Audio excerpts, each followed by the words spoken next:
Buongiorno a tutti quanti, oggi sono senza mascherina perché sono nella parte del campo che vedete alle mie spalle, campo gara nostro, che adesso non è un grande spettacolo, ma siamo in inverno e purtroppo è così. Questa primavera, quest'estate vedrete che sarà completamente diverso. Di cosa parliamo oggi? Parliamo di un'altra recensione, sempre una PCP, nella fattispecie la mia carabina, però aggiungiamo un altro fattore, quindi non soltanto l'estetica ma anche l'aspetto tecnico, quindi quali sono gli interventi per migliorare la precisione e per migliorare la costanza di una carabina PCP. Andiamo a vedere. Eccola qua in tutto il suo splendore. Adesso facciamo un'analisi velocissima dal punto di vista estetico e poi andiamo invece su quello tecnico. Quindi partendo dal davanti, segnavento, questa qua si chiama chiocciola.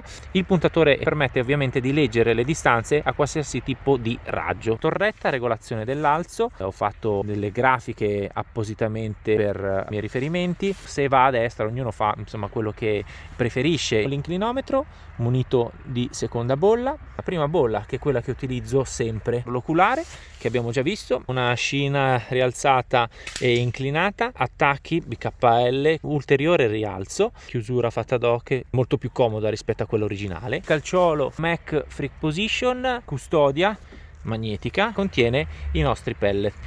Il primo legno, svitando questa vite, si alza e si abbassa. Un set di 3 pezzi, poggia guancia 2 e 3, fatti da Gary Kane. È un inglese che fa calciature fatte su misura, alla misura della mia mano. Questi 3 legni qua aumentano notevolmente il feeling che si ha con la propria arma. Il grilletto in fuori. Prima di raccontarvi dei miglioramenti tecnici per aumentare la precisione e la costanza della carabina, vi voglio far vedere una chicca, che sono degli adesivi che vengono posizionati generalmente sulla ottica, ma possono essere posizionati, potete vederli in qualunque posto della carabina, quindi il calcio, il serbatoio dell'aria. Di cosa sto parlando? Guardate qua, eccoli qua. Questi che cosa sono? Generalmente quando si fanno delle gare internazionali ci sono dei controlli legati alla velocità dell'arma. Se l'arma quindi è in regola, viene ogni giorno di gara messo un bollino che identifica il fatto che la carabina è stata controllata. In questo caso si tratta di 4 bollini per il campionato del mondo che si è tenuto nel 2019 in Inghilterra. E voi dite: ma scusa Marco, tu hai fatto soltanto quella gara? E io vi rispondo: no.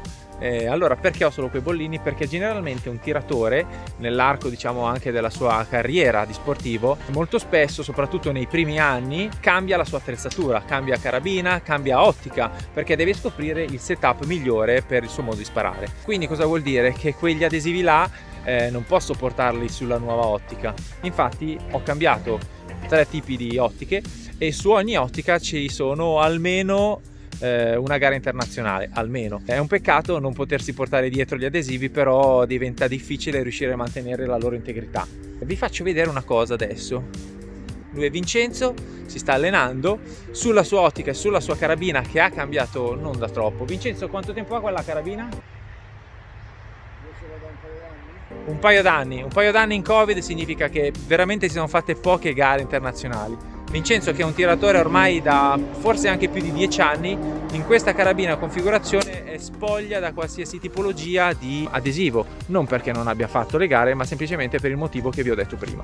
Ora, finita questa chicca, andiamo a vedere quali sono i miglioramenti che sulla mia carabina ho apportato per migliorare precisione e costanza, ma che possono essere apportati su qualsiasi carabina. Il primo lavoro che ho fatto è stato rendere la canna flottante. Che cosa vuol dire flottante? Cercherò di spiegarvelo con poche parole. Significa rendere la canna libera di flottare, quindi di muoversi in base a diversi fattori, quali possono essere la dilatazione dei metalli naturale, oppure semplicemente in base alla naturale oscillazione derivante dal passaggio del proiettile al suo interno. Il lavoro che ho fatto è stato, diciamo, svincolare la canna in questo punto, avvicinandola a questo punto, in modo tale da avere una canna che è bloccata in 12 cm anziché 30 cm.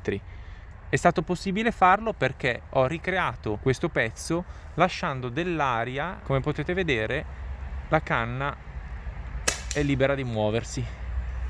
Da quest'altra parte invece questo pezzo qua blocca la canna, che poi non è canna ma è copricanna, attraverso 2 grani, e dall'altra parte. Una nota sicuramente importante è che il gruppo ottica, quindi con la scina, come vedete non è posizionato su questa scina, ma su questa scina, questa fresatura che è stata fatta per la versione P70 Field Target, Questo perché nel momento in cui la canna o tutto questo gruppo davanti, che è diviso in questa parte dal gruppo scatto posteriore, si muove in base appunto a quello che abbiamo detto prima, quindi dilatazione dei metalli eccetera eccetera, porta con sé il movimento della scina e quindi dell'ottica che segue la canna. Quindi noi avremo un setup che andrà sicuramente meglio perché è legato alla parte anteriore della carabina, quindi della canna, piuttosto che la parte posteriore. Ecco, questo tipo di intervento ha migliorato non tanto la precisione dell'arma, ma sicuramente la costanza in rosata. Un secondo intervento è aggiungere un secondo regolatore di pressione. Il secondo regolatore è della FVB 800, quindi l'ultima nata di casa. Io l'ho inserito,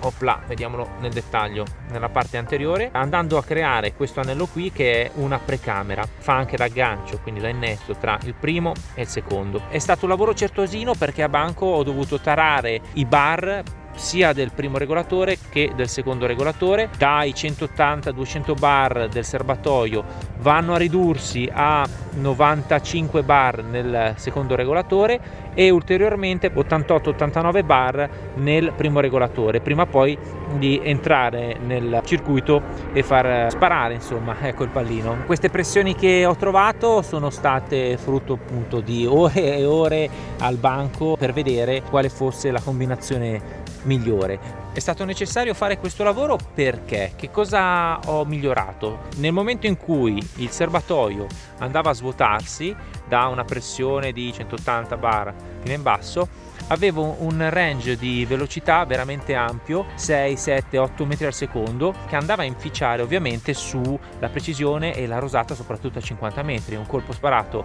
con 8, 9 metri al secondo in più e in meno andrà sicuramente o più in alto o più in basso, allargando la rosata stessa. Andando a regolare ancora meglio la pressione, ho migliorato la rosata stringendola notevolmente e anche la costanza. Il lavoro che ho fatto, cambiare completamente tutti gli o-ring della carabina, quindi avere una manutenzione sempre attenta e andare a migliorare la molla della massa battente, che è una specie di martelletto. Nel momento in cui noi scattiamo va a sbattere contro il pistoncino che fa passare l'aria. Questa carica che ha la molla deve essere ben ottimizzata per riuscire a avere una certa energia e far passare soltanto il quantitativo di aria esatto. Questi sono fattori che devono essere considerati assieme, perché la potenza della molla deve essere calibrata rispetto alla pressione in bar che viene definita dal regolatore di pressione. Quindi è soltanto una volta che si trova la quadra tra questi fattori qua che si avrà la migliore precisione e costanza. E anche per questa volta è tutto quanto, spero di avervi dato qualche informazione nuova, sempre nella maniera credo leggera, divertente e con cui vorrei comunicarvi questo genere di informazioni. Ci vediamo alla prossima!